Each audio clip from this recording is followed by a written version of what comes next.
नमस्ते बच्चों। आप सभी का आपके अपने इस YouTube चैनल हिंदी वाले मार्ट साहब पर मैं विनोद सरोवा एक बार पुनः अभिनंदन करता हूं, स्वागत करता हूं।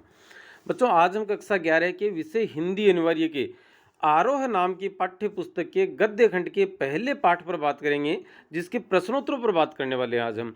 और पहला ही पाठ है आपका नमक का दरोगा, जिसके लेखक हैं प्रेमचंद, कथा सम्राट, उपन्यास सम्राट प्रेमचंद। देखते हैं इस पाठ के प्रश्नोत्तरों पर। सरकार द्वारा किस वस्तु के व्यापार पर नियंत्रण किया गया था या प्रतिबंध लगाया गया था? तो आप देख सकते हैं नमक के व्यापार पर। आगे चलते हैं। मुंशी वंशीधर को किस विभाग में किस पद पर नियुक्ति मिली थी? नमक विभाग में, और नमक के दरोगा पद पर नियुक्ति उन्हें मिली थी। वंशीधर के पिता ने नौकरी के बारे में अपने पुत्र को क्या सीख दी? तो बूढ़े मुंशी जी ने अर्थात उनके पिता ने वंशीधर से कहा कि नौकरी में पद की तरफ ध्यान मत देना, नजर चढ़ावे अर्थात रिश्वत या ऊपरी आमदनी पर रखना। ऐसा काम खोजना जिसमें ऊपरी आय हो। वेतन मनुष्य देता है, इससे उसमें बरकत नहीं होती। ऊपरी आय मनुष्य देता है, इसी कारण उसमें बरकत होती है। वेतन तो पूर्ण मासिक का चांद है, जो दूसरे ही दिन घटना अर्थात कम होना शुरू हो जाता है। ऊपरी आय जल के बहते स्रोत की तरह है, जिससे जरूरतें पूरी होती हैं। किसी बेगरज की बजाय गरज वाले व्यक्ति के साथ कठोरता, गरज का मतलब होता है आवश्यकता, बेगरज जिसे आवश्यकता ही नहीं है, तो गरज वाले व्यक्ति या आदमी के साथ कठोरता बरतने से आय या रिश्वत ज़्यादा मिलने की संभावना रहती है। इस प्रश्न में एक चीज़ और भी हो सकती है कि वंशीधर के पिता ने नौकरी के बारे में अपने पुत्र को क्या सीख दी और क्या आप उससे सहमत हैं? तो हमारा उत्तर होगा हम उससे असहमत हैं, क्योंकि किसी भी व्यक्ति को अपने पुत्र को इस प्रकार से भ्रष्टाचार की शिक्षा नहीं देनी चाहिए। चौथा प्रश्न है, आलोपीदीन ने मुंशी वंशीधर को कितनी रिश्वत देने की कोशिश की थी? तो आलोपीदीन ने 1000 रुपये से पेशकश शुरू की थी, जो बढ़ाते बढ़ाते 40,000 तक पहुंच गई थी। पंडित आलोपीदीन किस वन के अगाध सिंह थे? तो न्याय रूपी वन के अगाध सिंह थे, न्याय अर्थात अदालत रूपी वन के। प्रेमचंद का मूल नाम धनपत राय श्रीवास्तव। कहानी और उपन्यास विधा के लेखन में प्रेमचंद को किस बात का श्रेय दिया जाता है? तो कहानी व उपन्यास विधा को कल्पना व रोमानियत के दायरों से बाहर निकालकर यथार्थ रूप में प्रतिष्ठित करने का श्रेय मुंशी प्रेमचंद को दिया जाता है। बच्चों, यदि आप पहली बार आए हैं तो चैनल को सब्सक्राइब जरूर कीजिएगा। अगले साल के लिए 12वीं कक्षा के लिए समस्त पाठों के समस्त वीडियो आपको यहाँ मिल जाएंगे। प्रश्नोत्तर भी हैं, व्याख्याएं भी हैं इत्यादि। आगे चलते हैं कि बूढ़े मुंशी जी ने ओहदे या पद को क्या उपमा दी है? उन्होंने ओहदे या पद को पीर की मजार के समान बताया है, जहां लोग चढ़ावा चढ़ाते हैं। वंशीधर की नौकरी नमक विभाग में लगने पर क्या बदलाव आया? तो वंशीधर की नमक विभाग में नौकरी लगने से पिताजी खुश हुए। महाजनों के व्यवहार में नरमी आई, कलवारों को आशा बंधी तथा पड़ोसियों के हृदय में शूल उठने लगे, अर्थात पड़ोसियों को अत्यधिक दुख की अनुभूति हुई। नमक का दरोगा कहानी में किस मौसम का वर्णन है? तो पाठ की लाइन आती है कि जाड़े के दिन थे, तो मतलब जाड़े या सर्दी का मौसम था। एक लाइन और भी आती है कि गाड़ियाँ किसकी हैं? तो पंडित आलोपीदीन की। कौन पंडित आलोपीदीन? तो वहाँ गाड़ी वालों का एक जवाब आता है कि दांतागंज के, है ना। तो ये प्रश्न बनता है कि पंडित आलोपीदीन कहाँ के रहने वाले थे पाठ के अनुसार? तो दांतागंज के। गाड़ी वालों के अनुसार नमक की गाड़ियां कहाँ जा रही थी? कानपुर। पंडित आलोपीदीन को लक्ष्मी जी पर अखंड विश्वास था, इस कथन का आशय स्पष्ट कीजिए। तो लक्ष्मी को धन की देवी माना जाता है। इस कथन में लक्ष्मी शब्द धन के प्रतीक के रूप में प्रयुक्त हुआ है। पंडित आलोपीदीन का मानना था कि धन के बल पर सभी प्रकार के कार्य करवाए जा सकते हैं। कहने का भाव यह है कि रिश्वत या घूस देकर कोई भी अवैध या गैर कानूनी कार्य करवाया जा सकता है। अगला प्रश्न देखेंगे कि पंडित आलोपीदीन को लक्ष्मी पर अखंड विश्वास क्यों था? पंडित आलोपीदीन का मानना था कि संसार ही नहीं बल्कि स्वर्ग में भी लक्ष्मी जी का ही राज्य चलता है। उनके अनुसार न्याय और नीति दोनों लक्ष्मी के खिलौने हैं, इसीलिए सभी कार्य धन के बल पर करवाए जा सकते हैं। धर्म ने धन को पैरों तले कुचल डाला, इस कथन का आशय स्पष्ट कीजिए। तो इस पंक्ति में धर्म से आशय है कर्तव्य, और कर्तव्य के प्रतिनिधि हैं वंशीधर, और धन से आशय है पैसों का घमंड करने वाला व्यक्ति, जिसके प्रतिनिधि हैं पंडित अलोपीदीन। अलोपीदीन द्वारा वंशीधर को 40,000 रुपए की रिश्वत का प्रस्ताव दिया गया, लेकिन वंशीधर ने उसे ठुकराकर अलोपीदीन को गिरफ्तार कर लिया। इसी अवसर को ध्यान में रखकर लेखक ने कहा है कि धर्म ने धन को पैरों तले कुचल डाला।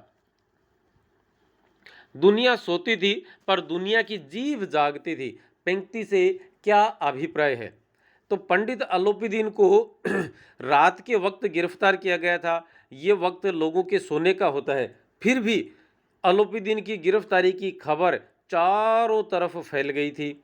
सुबह हर किसी के लिए यही घटना चर्चा का विषय बनी हुई थी। इसीलिए कहा गया है कि दुनिया सोती थी पर दुनिया की जीभ जागती थी। लोग किस बात से विस्मित थे? लोग इस बात से विस्मित थे कि जिनके पास अकूत धन हो वह गिरफ्तार कैसे हो सकता है। इससे लोगों की भ्रष्टाचार में विश्वास रखने वाली मानसिकता का पता चलता है। भीड़ के मारे छत और दीवार में कोई भेद नहीं रहा। पंक्ति का भाव स्पष्ट कीजिए। लेखक कहना चाहते हैं कि गिरफ्तार करने के बाद जब अलोपीदीन को अदालत ले जाया जा रहा था, तब तमाशा देखने वालों की भीड़ जमा हो गई। लोग घरों की छतों पर चढ़े हुए थे, जिन्हें छत पर जगह नहीं मिली वे रास्ते पर खड़े होकर हथकड़ी लगे अलोपीदीन को देख रहे थे। भीड़ इतनी ज़्यादा हो गई थी कि लोगों की एक दीवार सी बन गई और छत और दीवार में कोई भेद नहीं रहा। उदारता का सागर उमड़ पड़ा, उसकी लहरों में अदालत की नींव हिला दी। पंक्ति का भावार्थ स्पष्ट कीजिए। तो अदालत की बुनियाद अर्थात नींव न्याय पर टिकी होती है, पर अलोपीदीन द्वारा रिश्वत में दिए गए धन से अदालत में न्याय देने व दिलवाने का काम करने वाले भी न्याय की तरफ से विमुख हो गए।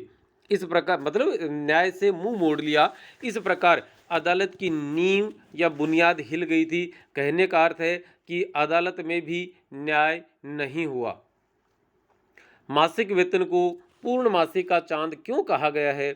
कि जिस प्रकार पूर्णमासी का चांद एक दिन तो पूरा दिखाई देता है और दूसरे ही दिन से घटना शुरू हो जाता है और घटते घटते एक दिन पूरा खत्म हो जाता है, ठीक उसी प्रकार से मासिक वेतन भी एक दिन तो पूरा दिखाई देता है और दूसरे ही दिन से कम होना शुरू हो जाता है। महीने के अंत तक पूरी तरह से लुप्त हो जाता है। जिस प्रकार से वेतन लुप्त होता है उसी प्रकार से चांद लुप्त होता है, उसी प्रकार से वेतन भी लुप्त हो जाता है। और इसी लुप्त होने की समानता के कारण से मासिक वेतन को पूर्णमासी का अर्थात पूर्णिमा का चांद कहा गया है। कदाचित इस मुकदमे में सफल होकर वे इस तरह अकड़ते हुए न चलते। वंशीधर की चाल में अकड़ होने का क्या कारण था, उसको स्पष्ट कीजिए। आप ध्यान देंगे कि वहां से जब निकलते हैं तो उनकी गर्दन यूं सीना तना हुआ था। तो मुंशी वंशीधर अपनी ईमानदारी व कर्तव्य निष्ठा पर कायम थे। तमाम चीज़ों के खिलाफ हो जाने पर भी न उनका आत्मविश्वास ही कम हुआ और न ही साहस। उन्हें अपनी ईमानदारी पर किसी प्रकार का गुस्सा या झल्लाहट नहीं थी। मतलब यूं कि मैंने ऐसा काम क्यों किया, ऐसा भी उनको कभी इस बात का मलाल नहीं रहा। वे इस बात को साबित करने में सफल रहे कि बेईमानों व घूसखोरों का झुंड एक ईमानदार को मुकदमे में हरा सकता है पर उनका दिल नहीं जीत सकता। मुकदमा जीत सकता है लेकिन दिल नहीं जीत सकता। उनकी चाल में इस बात की अकड़ थी कि सारी परिस्थितियां विपरीत या प्रतिकूल या खिलाफ होने के बावजूद भी वे अपनी ईमानदारी पर खरे उतरे। उनका आत्मविश्वास बढ़ गया था। ताकतवर के खिलाफ लड़ने का निश्चय ही आपकी जीत है, अंतिम नतीजा भले कुछ ही हो। यह उक्ति मुंशी वंशीधर पर फिट या सही बैठती है। अगला प्रश्न है, ईश्वर निसंतान चाहे रखे पर ऐसी संतान न दे। बूढ़े मुंशी जी ने ऐसा क्यों कहा होगा? दो कारण थे, दोनों स्पष्ट करेंगे। नौकरी की तलाश में जाते वंशीधर को दी गई सीख से प्रतीत होता है कि बूढ़े मुंशी जी को रिश्वत लेने या अवैध काम करने में कोई समस्या नहीं थी, लेकिन उनके बेटे द्वारा अवैध कार्यों को रोकने के लिए 40,000 रुपए की रिश्वत ठुकरा दी गई और उसी कारण नौकरी से निकाल दिया गया, तो वे बड़े नाराज होते हैं। इसी नाराजगी के कारण से पंडित अलोपीदीन से घर आए, घर उनके घर आए थे पंडित अलोपीदीन वो स्थायी मैनेजर नियुक्त करने। तो घर आए पंडित अलोपीदीन से वंशीधर के बारे में ये बात कहते हैं। एक दूसरा कारण ये था, उनके अनुसार उनकी संतान कपूत निकल आई, जिस कारण पंडित अलोपीदीन को उनके द्वार पर आना पड़ा। वे पंडित अलोपीदीन की खुशामद के कारण भी ऐसी बात कहते हैं। मुझे इस वक्त एक अयोग्य व्यक्ति की ही जरूरत है। अलोपीदीन ने ऐसा क्यों कहा होगा? ये बात तब कही जब वो स्थायी मैनेजर नियुक्त करने के लिए की नियुक्ति का कागज लेकर वंशीधर के द्वार पर आते हैं। जब अलोपीदीन ने वंशीधर को अपनी संपूर्ण जायदाद का स्थायी मैनेजर नियुक्त किया, तो वंशीधर को लगा कि मैं इतना बड़ा पद संभालने के काबिल नहीं हूँ, योग्य नहीं हूँ। और अपनी अयोग्यता की बात जब उन्होंने अलोपीदीन से कही, तो अलोपीदीन ने कहा, मुझे इस वक्त एक अयोग्य व्यक्ति ही चाहिए, क्योंकि वंशीधर की योग्यता, ईमानदारी, कर्तव्य निष्ठा, आत्मविश्वास, साहस, हिम्मत, वो सब कुछ वे नदी के पुल पर पहले ही देख चुके थे। इसलिए उन्हें इस बात का पूरा विश्वास था कि मेरे लिए वंशीधर से ज़्यादा उपयुक्त, ज़्यादा सही पात्र कोई नहीं होगा। अगला प्रश्न, लड़कियां घास फूस की तरह बढ़ती चली जाती हैं। बूढ़े मुंशी जी के इस कथन के माध्यम से तत्कालीन समाज की महिलाओं के प्रति किस प्रकार की मानसिकता उजागर होती है? इस कथन से पता चलता है कि उस समय लड़कियों को दोयम दर्जे का इंसान माना जाता था। उन्हें पराया व बोझ समझा जाता था। माता पिता को लड़की की शादी और शादी में दिए जाने वाले दहेज की चिंता रहती थी। अब अगला प्रश्न है, न्याय और विद्वता, लंबी चौड़ी उपाधियां, बड़ी बड़ी दाढ़ियां, ढीले चोंगे एक भी आदर के पात्र नहीं है। वंशीधर ने ऐसा क्यों सोचा होगा? तो अलोपीदीन को गिरफ्तार करके अदालत ले जाया गया।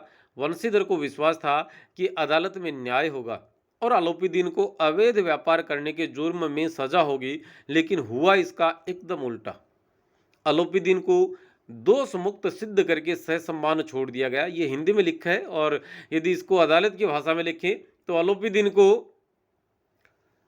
बाइज्जत बरी कर दिया गया, जबकि वंशीधर को लापरवाह कहा गया। अदालत के छोटे से छोटे कर्मचारी से लेकर बड़ी बड़ी डिग्री धारण करने वाले अधिकारी सब पक्षपात में लगे हुए थे। उनके भ्रष्ट आचरण, पक्षपात व स्वार्थपूर्ण रवैये को देखकर ही वंशीधर ने ऐसा सोचा होगा कि न्याय और विद्वता, लंबी चौड़ी उपाधियां, बड़ी बड़ी दाढ़ियां व ढीले चोगे एक भी आदर के पात्र नहीं हैं। नमक का दरोगा कहानी के नायक या कथानायक वंशीधर की चारित्रिक विशेषताएं लिखिए। तो वंशीधर की चारित्रिक विशेषताएं शॉर्ट में लिखिए, आप इसको थोड़ा बढ़ा के लिख सकते हैं। वे कर्तव्यनिष्ठ थे, वे ईमानदार थे, वे स्वाभिमानी थे, वे साहसी थे, व्यवहार कुशल थे, विनम्र थे और मानवीय गुणों से युक्त थे तथा दृढ़ निश्चय भी थे। तो आज के इस वीडियो में फिलहाल इतना ही। अगले वीडियो में आपके साथ फिर मिलेंगे, तब तक के लिए नमस्ते, शुक्रिया, जय हिंद।